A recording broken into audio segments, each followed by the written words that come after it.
You can buy a used BMW M6 for the price of a Honda Civic. That's not a typo. That's the trap. Somewhere on a used car lot right now, there's a 10-year-old German luxury coupe sitting at $28,000, roughly the same price as a brand new Toyota Camry. And every single month, a version of the same story plays out. Someone sees that price tag, does the math on a car payment, and thinks they just found a deal of a lifetime. They didn't. They found a second mortgage with a steering wheel. This is a story of 5 cars that look like bargains and behave like financial black holes. Cars that can cost you well over $1,000 a month once you actually add up what it takes to keep them running. Not the purchase price, the real number. The number nobody puts in the listing. Let's start with the psychology of why this trap works so well in the first place. Luxury cars depreciate faster than almost any other category of vehicle. A car that's stickered for $120,000 new can be worth a quarter of that within 8 to 10 years. That steep depreciation curve is exactly what makes these cars look so tempting on used listings. You're seeing the tail end of a value cliff and it looks like an incredible deal because, on paper, it is. You're paying pennies on the dollar for a car that once cost as much as a house down payment. What doesn't depreciate at the same rate is the cost of keeping it alive. Parts for these cars were engineered assuming the original buyer had the income of someone who could afford a 6-figure car in the first place. Labor rates at specialist shops assume the same thing. Insurance companies price policies assuming the same thing. None of that resets just because the used car market decided the vehicle was now affordable. The car depreciates, the cost of owning it barely does. That gap is where people go broke. There's also a psychological trap layered on top of the financial one, and it's worth naming before we get into the cars themselves. Behavioral economists call it the sunk cost effect, and it hits luxury car owners especially hard. Once someone has spent $30,000 buying the car and another $4,000 fixing the first thing that breaks, walking away starts to feel like admitting defeat. So instead of cutting losses, owners keep pouring money in, telling themselves the next repair will be the last one. It rarely is. Mechanics who specialize in these brands will tell you the same story on repeat. The customer who's already $8,000 deep in repairs on a car worth $15,000 on paper, still convinced the next fix will finally make it reliable. That's not a mechanical problem anymore. That's a psychological one. And it's exactly how a cheap car quietly becomes the most expensive vehicle someone's ever owned. Let's get into the 5. Number 1. Audi R8 V10. The Audi R8 is one of the most approachable supercars ever built, genuinely usable as a daily driver, all-wheel drive, a naturally aspirated V10 shared with the Lamborghini Huracan. Used prices on early V10 models have fallen enough that they now sit in the same range as a well-optioned pickup truck. That's the hook. Here's the reality once you own one. Insurance, $300 to $500 a month. Routine maintenance, the kind that would be a $200 oil change on a Camry, regularly runs $600 to $1,000 per service interval because the R8 shares major components with Lamborghini, and Lamborghini parts pricing doesn't care what you paid for the car. Clutch or transmission work, if you're unlucky enough to need it, can run into 5 figures. Add fuel costs for a thirsty V10, tires that cost 2 to 3 times a standard performance tire because of the R8's staggered sizing, and you're realistically looking at $1,000 to $1,400 a month total even after the loan is paid off. People buy the R8 because the sticker price feels like a steal. They stay in the R8 club by writing checks nobody warned them about. Number 2. Mercedes CL600. This one is almost a rite of passage in cheap luxury car forums, and it's a genuine cautionary tale. The CL600 was Mercedes' flagship Grand Touring, packing a twin-turbine V12 into a 2-door body that once cost well over $130,000 new. Today, you can find it for under $15,000, sometimes under $10,000. That number should scare you more than it excites you. A V12 engine means double the spark plugs, double the ignition coils, and roughly double the labor time for anything that requires pulling the engine apart. Air suspension, standard on the CL600, is notorious for failing as the car ages, and replacing air struts can run $1,500 to $2,500 per corner.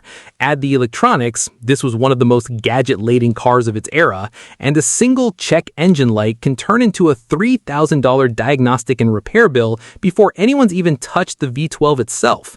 Owners who've kept these cars running long-term routinely report all-in costs once you average major repairs across a year, landing well north of $1,000 a month, even after the loan is paid off. The car depreciated down to nothing. The bills didn't follow. Number 3. Maserati Ghibli. Note: Italian, not German. Swap for Audi A8 4.2 or Mercedes S65 AMG if keeping this strictly German. The Ghibli undercuts the rest of Maserati's lineup on price, which is exactly why it became their volume seller. Used examples can be found for the price of a well-equipped Honda Accord. What that price doesn't communicate is that Maserati's dealer network is thin. Parts sourcing often runs through Ferrari-adjacent supply chains, and independent mechanics who actually know these cars well are hard to find outside major cities. That scarcity drives labor costs up even for routine work. Owners commonly report combined monthly costs, insurance, fuel, scheduled maintenance, and the inevitable electronics gremlins, landing comfortably above $1,000 a month once you're a few years into ownership. The car looks like a Mercedes E-Class priced like a Camry. It behaves like neither. Number 4. BMW M6. This is the car from the opening line, the one you can genuinely find for Honda Civic money. Six-figure cars from just over a decade ago now regularly list in the high 20,000s to low 30,000s. The V8 itself is a known quantity for costly failures if maintenance is skipped. Timing chain guides and rod bearings are the two words that should make any shopper pause, since both are catastrophic and expensive if ignored, sometimes requiring engine-out repairs running $6,000 to $10,000. Even without a catastrophic failure, routine maintenance on the twin-turbo V8 runs noticeably higher than a standard BMW six-cylinder. Add high-performance tire costs and premium fuel for a thirsty force-induction V8, and you're looking at an ownership cost that regularly clears $1,000 a month, even for buyers who aren't unlucky enough to hit a major mechanical failure. The car that looked like a steal at $28,000 quietly cost as much to keep running as a second car payment. Number 5. Porsche Panamera Turbo 1st Gen. This is the one that surprises people most, because Porsche has a reputation for engineering durability that the other four don't necessarily share. The first-generation Panamera Turbo earns its spot at the top of this list, not because it's unreliable in the way the others are, but because Porsche's parts and labor pricing is simply on another level entirely. Early Panamera Turbos can be found used in the $25,000 to $35,000 range today, a fraction of their nearly $150,000 original sticker price. But Porsche dealer labor rates routinely run $200 to $250 per hour, and the Panamera's complex all-wheel drive hardware and air suspension components mean jobs take longer and cost more. Air suspension replacement across all four corners, when it eventually fails with age, can run $4,000 to $6,000. The PDK dual-clutch transmission, while excellent when healthy, is expensive to service and even more expensive to replace if neglected.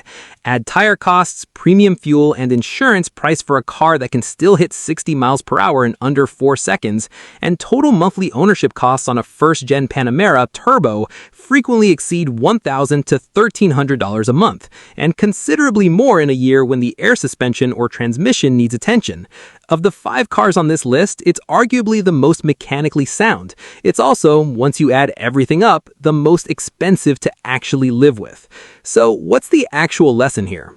None of these cars are bad cars. Every single one of them was, in its day, an engineering showcase. The problem isn't the car. The problem is the gap between purchase price and ownership cost, and how badly that gap gets misread by anyone shopping used listings by sticker price alone. It's also worth pointing out that this trap isn't unique to any one brand or price bracket. It just gets more dramatic the higher up the luxury ladder you climb. The same math that applies to a $28,000 BMW M6 applies at a smaller scale to a $12,000 used 3 Series with a blown turbo, or a $9,000 used Range Rover with with air suspension issues. The ratio between what the car costs to buy and what it costs to keep alive tends to stay roughly consistent within a brand's engineering philosophy, even as the sticker price collapses over time. That's precisely why it's so cheap for what it is should be treated as a warning label, not a selling point.